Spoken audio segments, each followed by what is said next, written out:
Good morning, everyone. My name is MightyStream. I'm going to do your January the 9th just for today in a meditation.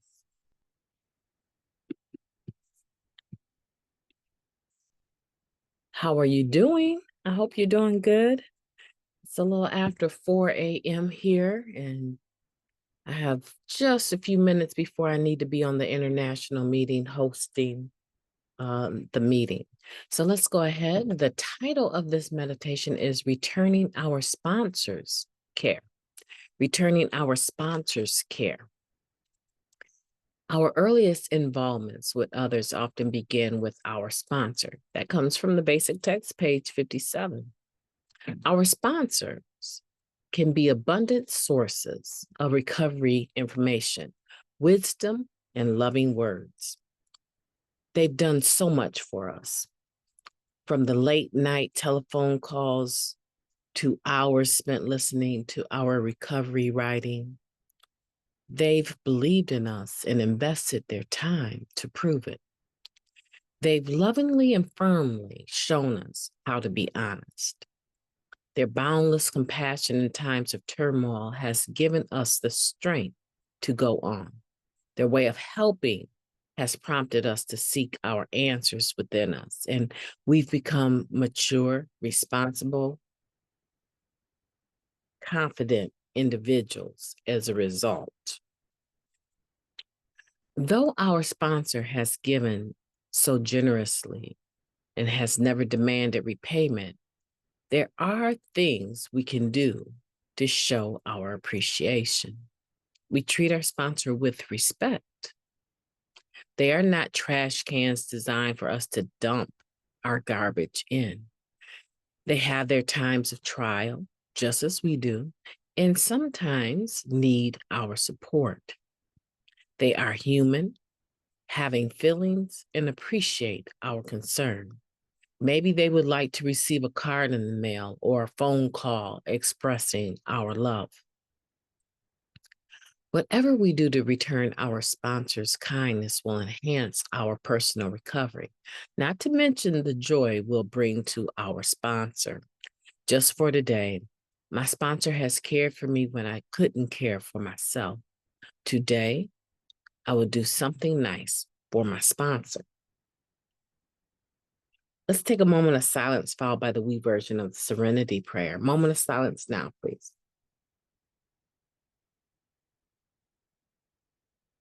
Thank you. God, grant us the serenity to accept the things that we cannot change, the courage to change the things that we can, and the wisdom to know the difference. Just for today, please and thank you. So we're talking about please and thank you. That went so fast, like I didn't even mean it, but I do mean it. I do mean it when I say please and thank you. So I have a lot of gratitude, actually. So returning our sponsor's kindness, it's talking about being mindful that, my sponsor is not somebody that owes me anything, first of all, other than to help me through understanding the steps and how the spiritual principles can apply to my life. Hopefully they have some understanding of the 12 traditions and those spiritual principles.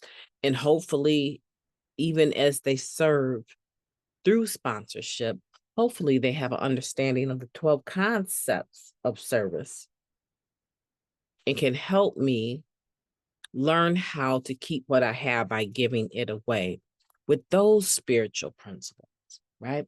Hopefully, but not necessarily, right? Not necessarily. But one thing I know is that a sponsor is not a dumping ground. They're a place to come to with things we're going through, sure. But that's not all that they do. I would never call my sponsor and swear at her. I might swear in the context of what I'm saying, but even then, that's not my intention, right? I might be angry in that slip, but that's not my tendency. That's not what I do. My sponsor doesn't cringe when she sees my name show up on her phone, because when she sees my name show up on her phone, she knows that I'm calling because I have time to call, but that I want to call and I need to call, right? So my relationship with my sponsor might be a little bit different than some, but for the most part, I make sure that I give honor and respect to a person that I have chosen to give authority in my life. I've given them a position of authority as it relates to understanding the 12 steps, traditions, and concepts, and the application of these spiritual principles in all of my affairs. I've given them that. It's something I've done willfully, and I can retract it at any time. So if I find myself in dis-ease in regards to my relationship with my sponsor, right? If I find myself uneasy with that, I need to figure out why. Because I'm not going to allow myself to open the door to an individual on that level and not trust them. Point blank, right? So if I'm uneasy with them, I need to figure out what it is. And uneasy doesn't necessarily mean that I have an issue with what they've said about what they think I need to do in regards to a certain situation in the spiritual principles. No, I'm talking about I really in my heart don't want them to sponsor me anymore, and I show it. Okay. I need to take a look at that. I think mental health and maturity, spiritual maturity, are things that come in the sponsorship relationship, and it is a two-way street. But don't get it twisted. It's not a two-way street where I, as the sponsor, am checking in on you as much as you are checking in with me, right? I want to make sure I'm clear about that, because I think sometimes we use, oh, well, sponsorship is a two-way street. I heard one lady say, like you watching me, I'm watching you. And I'm thinking to myself, this is going nowhere. What do you mean you're watching me? For what? To see if I'm something that is attractive to you? You should have known that before you approached me. So the fact that I don't ever hear from a person, right, is a good indication that I'm not truly attractive. Once they got to know me, they passed a judgment and forgot that I'm also human and that I really don't have a lot of time to sugarcoat stuff. I'm not gonna cuss you out and make you feel small. I'm not talking bad to you or anything like that, but I'm not going to just pretend that whatever's coming out of your mouth is okay. Not as you reveal it. I'm not co-signing anything. I don't have enough time to. I don't. So my sponsor should be someone that I have already vetted to the best of my ability. It's not just a bright idea. Let me get MightyStream as a sponsor, and then I get her as a sponsor, and then it's only in name only, because I don't ever show that I really am interested in doing any step work, right?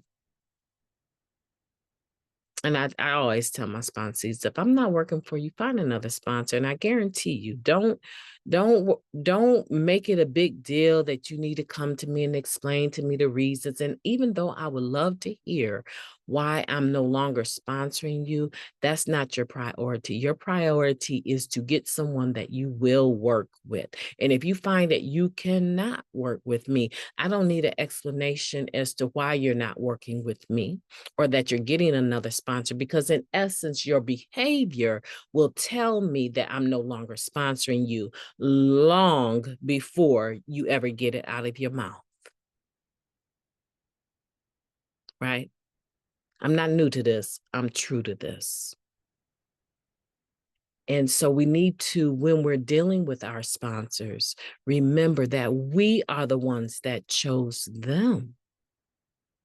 We should be bringing respect to the table. We should be mindful of their time as we inject ourselves into their lives.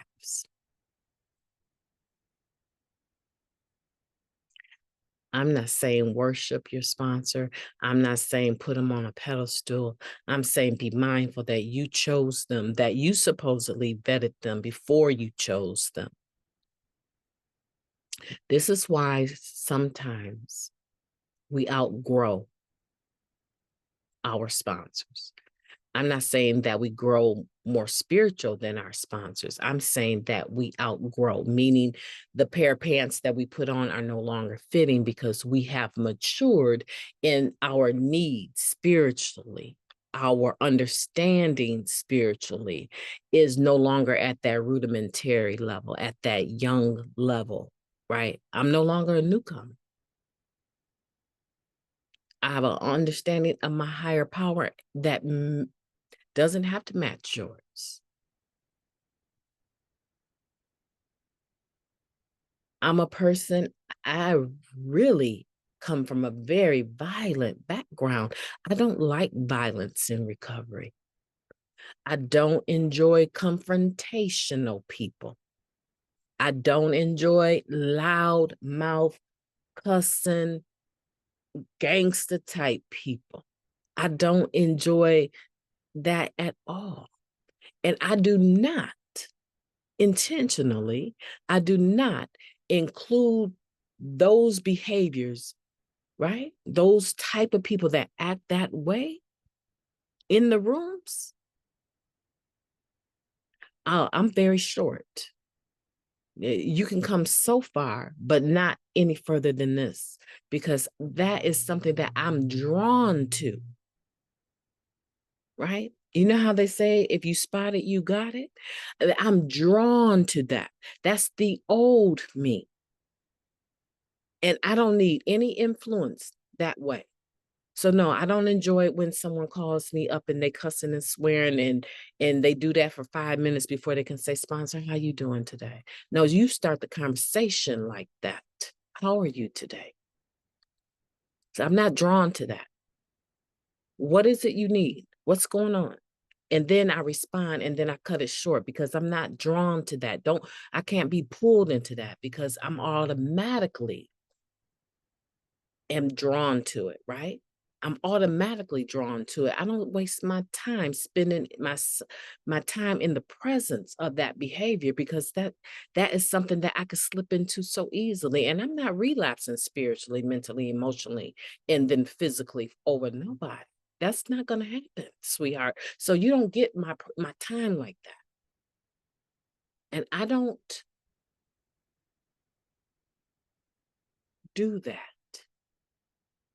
to the person that I've invited into my life for a very specific reason. I don't do that. And so when it talks about returning our sponsor's kindness will enhance our recovery, treating our sponsor with respect will also enhance our recovery. See, I don't shortchange my sponsees, right? If in that moment I don't have time to talk, you're going to know that I don't have time to talk right now, but I'm going to come back for you. I'm going to reach back for you so that we can talk about it. But in the meantime, here's a couple things I would like for you to consider, right? In the meantime, here's a couple things that I think you should be thinking about before we get back to the discussion. What part did you play in this? What part did you play in the story that you're about to tell me? I want to know that. And I want to focus on that. Then we can get to why you feel so and so wronged you so badly. Okay. And then especially if we're doing the same thing over and over and expecting different results, I definitely want to know that too. I want to know, right? If this is something that we've already talked about and you still are insisting on the behavior, and this is just the wreckage, right? This is just the wreckage that the consequences, let's put it like that, the consequences, right, of your behavior. And so now you're getting the same results and you want to have another conversation about you doing the same thing over and over. I will take you so far with that. I will gently remind you, right?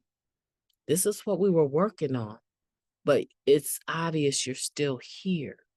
We need to get to the root of why you feel you don't deserve better, because they told me it's an inside job. So when we're talking about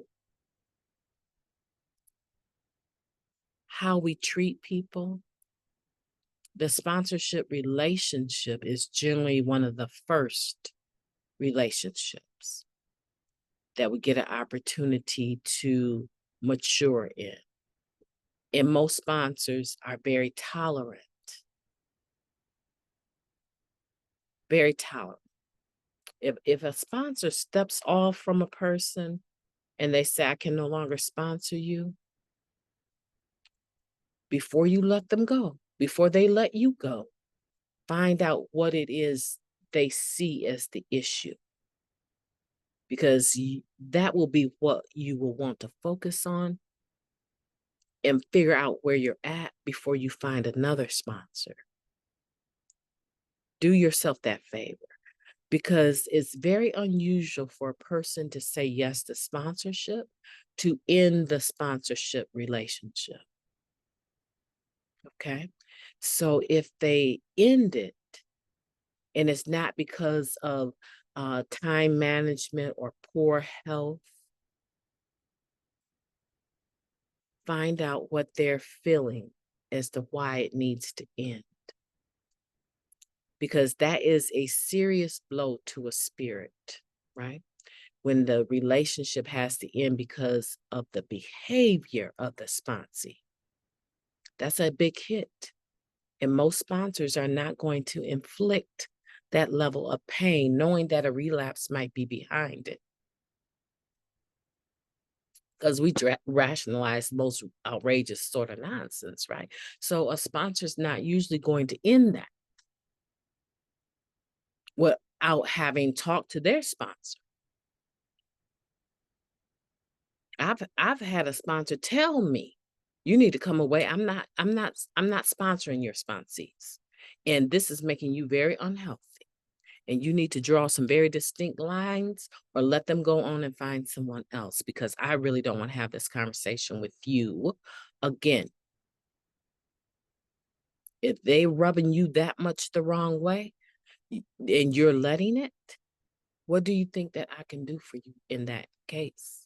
You need to step, if that, any abusive relationship, we need to be able to step away from, right? And so today, I just want to make sure that when we're talking about sponsorship, yes, it's a two-way street, but your side of the street as the sponsee is a lot larger, right, than the sponsors. So let's not use that as an excuse to not do the work that we need to do.